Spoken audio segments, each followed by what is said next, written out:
précoce. On est dans le médical ce matin. Tout à l'heure à 8h15, on recevra la ministre de la Santé Agnès Buzyn. Et c'est vrai qu'il y a eu énormément d'avancées ces dernières années dans le matériel médical. Mais bizarrement, il y a un instrument qui est incontournable. Le médecin l'a toujours sur lui et lui n'a pas évolué. C'est le stéthoscope. Ça y est. On verra peut-être une nouvelle génération de stéthoscopes arriver très, très rapidement. Oui.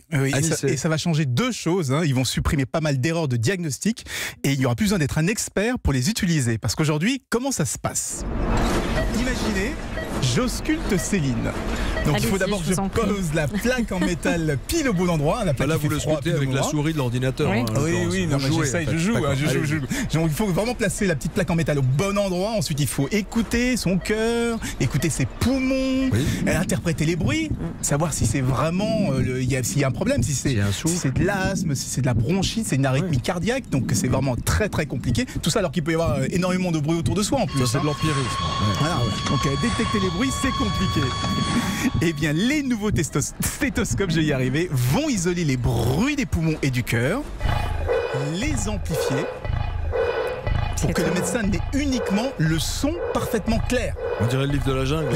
Non, ça c'est un poumon, quelqu'un qui respire et qui est un peu malade. Comme ça, il fera le moins d'erreurs possible. Il y a même une option un peu comme l'application Shazam qui dira automatiquement attention, là ça sonne un peu comme une pneumonie. Il faudra vraiment passer des examens complémentaires. En fait, ils vont devenir totalement assistés, les médecins. Mais le stéthoscope va tout faire tout seul, c'est ça ? Bon, non, parce que le médecin donnera quand même le diagnostic toujours à la fin. C'est lui qui est responsable finalement. Et pour moi, c'est plutôt un peu comme la température. Vous voyez, la prendre à la main avec le revers de la main ou la prendre avec un thermomètre électronique. Là, c'est beaucoup plus précis. Il faut savoir qu'aujourd'hui, la plupart des erreurs de diagnostic sont dues à tous les bruits parasites qu'il peut y avoir dans la salle d'examen.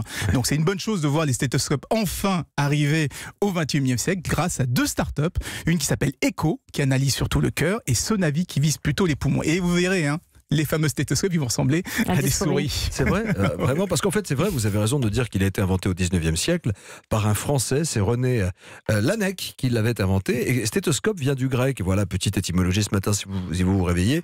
Stéthos, le stéthos qui veut dire la poitrine, et scopein qui veut dire viser, observer, donc stéthoscope. Voilà. Et Anissé Mbida veut dire innovation sur Europe 1. Merci.